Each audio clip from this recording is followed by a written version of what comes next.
তোমার নামে গান গাইয়া যায় মাঝি পাল উড়ায়া নদী ওই ছুটে চলে সাগর মোহনায় জানি তুমি দয়ার সাগর তুমি দয়াময় জানি তুমি দয়ার সাগর তুমি দয়াময় তোমার নামে গান গাইয়া যায় মাঝি পাল উড়ায়া নদী ওই ছুটে চলে সাগর মোহনায় জানি তুমি দয়ার সাগর তুমি দয়াময় জানি তুমি দয়ার সাগর তুমি দয়াময় সূর্য ওঠে তোমার নামে আলোর ধারা নিয়ে চন্দ্র হাসে তোমার নামে জ্যোৎস্না ছড়িয়ে সূর্য ওঠে তোমার নামে আলোর ধারা নিয়ে চন্দ্র হাসে তোমার নামে জ্যোৎস্না ছড়িয়ে ওই পাখিটা গাছের ডালে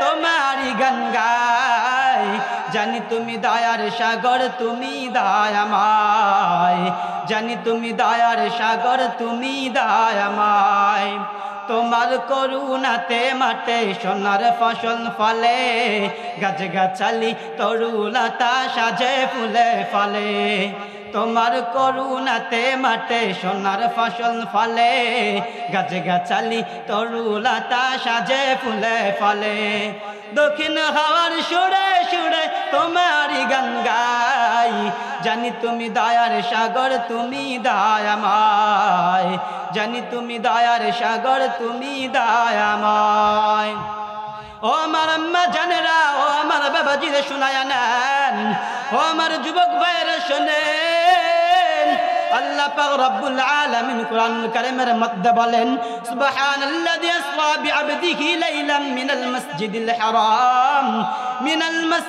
হারাম ইলাল মাসজিদিল আকসাল্লাযী বারাকনা হাওলাহু লিনুরিয়াহু মিন আয়াতিনা ইন্নাহু হুয়াস সামিউল বাসীর আল্লাহ পাক রব্বুল আলামিন বলে দেন হে আমার মহব্বতি গোলাম তোমরা কি জানো না আমি আমার প্রিয় বন্ধুকে মসজিদে হারাম থেকে মসজিদ আকসা পর্যন্ত তাওয়াফ করালাম ওখান থেকে আবার ৭০,০০০ নূরের তৈরি পর্দা ভেদ করিয়ে একটা পর্দা রাখিয়া আমি আমার বন্ধুর সাথে অনেক গল্প গুজব করলাম আবার এদিকে সাহাবা ইকরামেরা দুই ভাগ হয়ে গেল কেউ বলে আমার রাসূল আমার মালিকের দেখেছে কেউ বলে না আমার রাসূল যদি আমার মালিকের দেখে থাকেন বলেন রাসূল আমার মালিক কেমন ও আমার যুবক ভাই আমার আল্লাহ কেমন এটা বোঝানোর জিনিস না এটা বোঝার জিনিস তবে আলেম ওলামারা একটা উদাহরণ দিয়ে বলেন একটা লোক প্রতিদিন ডাল এবং ভাত খায় হঠাৎ একদিন ইলিশ মাছ দিয়ে ভাত খাইয়া মজার জিকির করে বলে মজা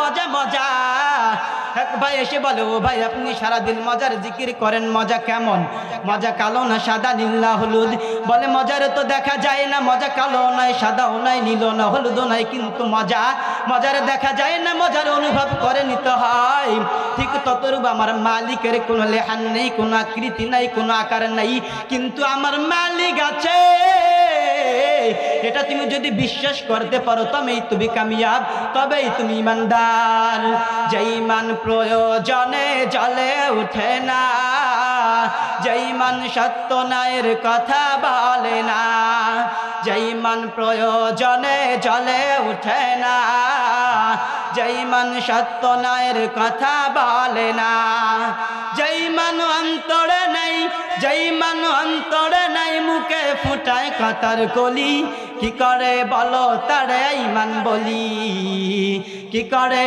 বলো তারে ঈমান বলি যে ঈমান দিন কায়েমের আন্দোলনের ধারে ধারে না যে ঈমান লেবাজদারি কোরআন হাদিস তা পড়ে না যে ঈমান খাজার নামে মাজার করে ফুলুস কামায় যে ঈমান শিরকিয়াতের আমল করে ভীত না হয় যে ঈমান বাস্তবে নাই যে ঈমান বাস্তবে নাই কথার ছলে ফাঁকা বলি কি করে বলো তারে ঈমান বলি কি করে বলো তারে ঈমান বলি যে ঈমান ভুলে নাস্তিকতার মঞ্চে উঠে যে ঈমান বাতিলতার দূষণ করে ফায়দা লুটে যে ঈমান মসজিদের খায় দেয় আনন্দ করে যে ঈমান দেখে না যে ফিলিস্তিনে ভাইরা মরে যে ঈমান ভুলে নাস্তিক বিদগতর মঞ্চে ওঠে, যেই মান বাতিলতার দূষণ করে ফায়দা লোটে,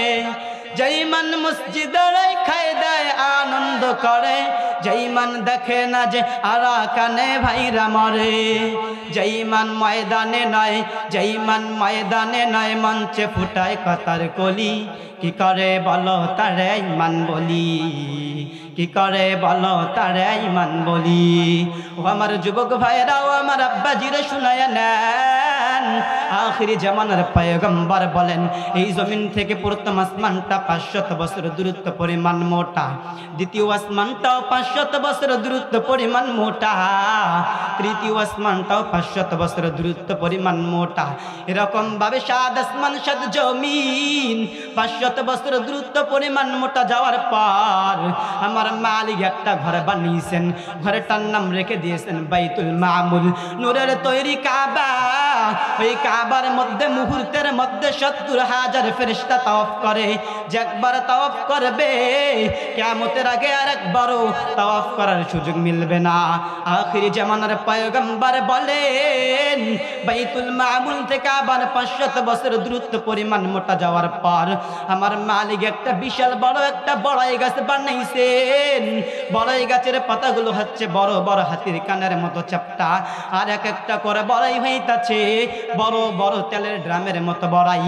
আখিরি জামানার পয়গম্বর বলেন ওই জায়গাটার নাম রাখা হয়েছে সিদরাতুল মুনতাহা।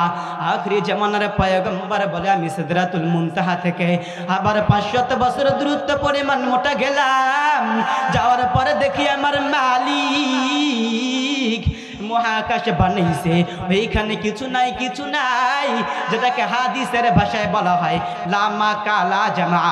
আখিরি জামানার পয়গম্বর বলেন আমি লামা কালা জামা থেকে আবার 500 বছর দূরত্ব পরিমাণ মোটা গেলাম, যে দেখি আমার মালিক একটা স্তর বানাইছেন, স্তরটার নাম হচ্ছে আগুন।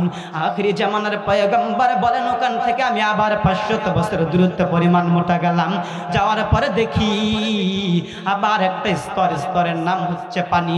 আখিরি জামানার পয়গম্বর বলেন আমি পানি পেরিয়ে দেখি নূরের তৈরি আরশে আজিম, যে আরশে আজিম কার জন্য ফেরেশতা কাদের মধ্যে নিয়ে দাঁড়ানো। আখিরি জামানার পয়গম্বর বলেন আমি আরশে আজিম থেকে আবার 500 বছর দূরত্ব পরিমাণ মোটা গেলাম, যাওয়ার পরে দেখি আমার মালিক একটা বসার জন্য চেয়ার বানাইছেন, চেয়ারটার নাম রেখে দিয়েছেন কুরসি। ওয়াসিআ কুরসিয়ুহুস সামাওয়াতি ওয়াল আরদ, কুরসিটা কত বড়, কত বড় ওই কুরসি। ওই কুরসির মধ্যে 7 আসমান 7 জমিন বাইতুল মামুর সমস্ত কিছু আমার মালিক প্যাকেট করে রেখেছেন। এরপর ওই কুরসির চারদিকে আবার 70,000 নূরের তৈরি পর্দা, একটা পর্দা থেকে আর একটা পর্দার মাঝখানে ফাঁকা জায়গা হইতাছে 500 বছর দূরত্ব পরিমাণ মোটা। এইভাবে 70,000 নূরের তৈরি পর্দার মাঝখানে আমার মালিক বসে আছেন। আমার মালিক ওইখানে বসে থাকিয়া জিব্রাইলের ডেকে বলে হে জিব্রাইল, জান্নাতের মধ্যে যাওয়ার একটা বোরাক নিয়া আমার রাসূলের বাসার মধ্যে নিয়ে যাও। আমার রাসূল বাইতুল্লাহর হাকিমে চাচাত বোন উম্মে হানির ঘরে ঘুমায়। এরপরে জিব্রাইল আলাইহিস সালাম জান্নাতের মধ্যে আসলেন। জান্নাতের মধ্যে আসার পর একটা বোরাক নির্বাচন করলেন। বোরাকটার এরপর জান্নাতি সাথে সাজানোর পরে বোরাকটার নিয়ে চলে গেলেন বাইতুল্লাহর হাকিমে। এরপর যখন বাইতুল্লাহর হাকিমে চলে গেলেন আখিরি জামানার পয়গম্বরকে ডেকে উঠালেন। আমার প্রিয় নবীর পর ঘুম থেকে উঠার পর বাইতুল্লাহর কিনারে ওযু বানাইলেন। ওযু বানানোর পর এরপর যখন বোরাকের মধ্যে উঠবেন হঠাৎ বোরাকটা কেন জানি লাপালাপি করে। আখিরি জামানার পয়গম্বর বলেন এ বোরাক তুমি লাপাও কে? বোরাকটা বলে ও রাসূল আমি চাই কিয়ামতের দিনে আপনি আমার পিঠে চড়ে সওয়াল যাব হবেন। মায়ের নবী কবুল করার পর যখন বোরাকের মধ্যে উঠলেন আমার রাসূলের সাথে ছিলেন 2 ফেরেশতা, ফেরেশতা জিব্রাইল আর ফেরেশতা মিকাইল। আখিরি জামানার পয়গম্বর বলেন বাইতুল্লাহ থেকে বাইতুল মাকহাদিস মাঝখানে 1 মাসের দূরত্ব, কিন্তু আমি দেখলাম আমি যখন বোরাকের মধ্যে উঠলাম আমি আমি দেখলাম চোখের পলকের মধ্যে বাইতুল্লাহ থেকে বাইতুল মাকদিস চলে গেলাম। ওখান থেকে আবার ৭০,০০০ নূরের তৈরি পর্দা ভেদ করিয়া একটা পর্দা রাখি আমি আমার মালিকের সাথে অনেক কথা বললাম, অনেক গল্প গুজব করলাম। না জানি কত বছর চলে গেল, শত শত মাস চলে গেল, হাজার হাজার দিন চলে গেল, না জানি কত বছর চলে গেল, কোনো মনে নাই। কিন্তু আমার এতটুকু মনে আছে, আমি যে বাইতুল্লাহর হাকিমে অজু বানাইছিলাম, এসে দেখি এখন অজুর পানি গড়াইয়া পড়তাছে।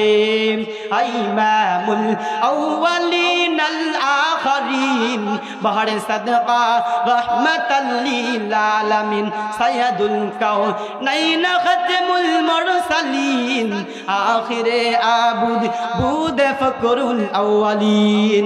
ও আমার যুবক ভাইরা, কেমন নবী পাইছেন, নবীর চেনেন না? যে নবীর জন্য গোটা আসমান পাগল, গোটা জগৎ পাগল, কেমন নবী পাইছেন আজকে নবীর চেনেন না? যে নবীর ঘাম দিয়ে সাহাবা ইকরামেরা নিজের আতর বানায় বানায় রাখতেন, নিজের আতর বানায় রাখতেন এবং বড় বড় অনুষ্ঠানের মধ্যে রাসূলের ঘামগুলো ব্যবহার করতেন। আজকে আপনি আমি কেমন নবী পাইছি, নবীর চিনি না? যে নবীর জন্য বনের পশুরা পর্যন্ত পাগল ছিল। রহমতে আলম নবী নূরে মুজাসম, রহমতে আলম নবী নূরে মুজাসম, সাহাবীরা তোর বানায় ওই নবীজির ঘাম, সাহাবীরা তোর বানায় ওই নবীজির ঘাম। জানো মানো শোনো কেমন আমার নবীজি, যাহার পাগল চন্দ্র সূর্য তারকারজি রে, যাহার পাগল চন্দ্র সূর্য তারকারজি। ও তোমরা আরো শুনবানি সুন্দর কাহিনী, আরো শুনবানি সুন্দর কাহিনী, জান্নাতের ওই রুমে রুমে লেখা নবীর নাম, জান্নাতের ওই রুমে রুমে লেখা নবীর নাম। ও আমার আম্মা জানের আজকে কেমন নবী পাইছে, নবীর চিনি না। গর্তের পিপিলিকায় নাকি মালিকের কাছে দোয়া করে আর বলে, ও মালিক আমি তোমার মদিনা শরীফ দেখতে চাই। এরপর আমার মালিক দোয়া কবুল করার পর একটা কবুতরকে বলে, কবুতর যাও অমুক এলাকার মধ্যে অমুক গর্তের মধ্যে আমার এক পিপিলিকা মদিনা শরীফ দেখতে চায়, যাও যাও যাও আমার ওই পিপিলিকাটা রেকুটা মদিনা শরীফ দেখাই নিয়ে আসো। সঙ্গে সঙ্গে কবুতরটা চলে গেল। যাওয়ার পর ওই গর্তের মধ্যে দাঁড়াইলেন। এরপর যখন গর্তের মধ্যে দাঁড়াইলেন, এরপর কবুতরটার পায়ের মধ্যে পিপিলিকাটা উঠলেন। উঠার পর আমার মালিকের কথা অনুযায়ী ওই কবুতরটা গোটা মদিনা শরীফ দেখাই দিলেন। ভালোবাসার জায়গা মদিনা, ভালো লাগার জায়গা মদিনা, ভালোবাসার জায়গা মদিনা, ভালো লাগার জায়গা মদিনা। এত সুন্দর জায়গা কোথাও দেখি না, এত সুন্দর জায়গা কোথাও দেখি না, বানাইছেন দয়াল রব্বানা ভালোবাসার জায়গা মদিনা, ভালো লাগার জায়গা মদিনা, ভালোবাসার জায়গা মদিনা। চ্যানেলটি সাবস্ক্রাইব করুন, বেল আইকনটি বেজে দিয়ে সাথেই থাকুন।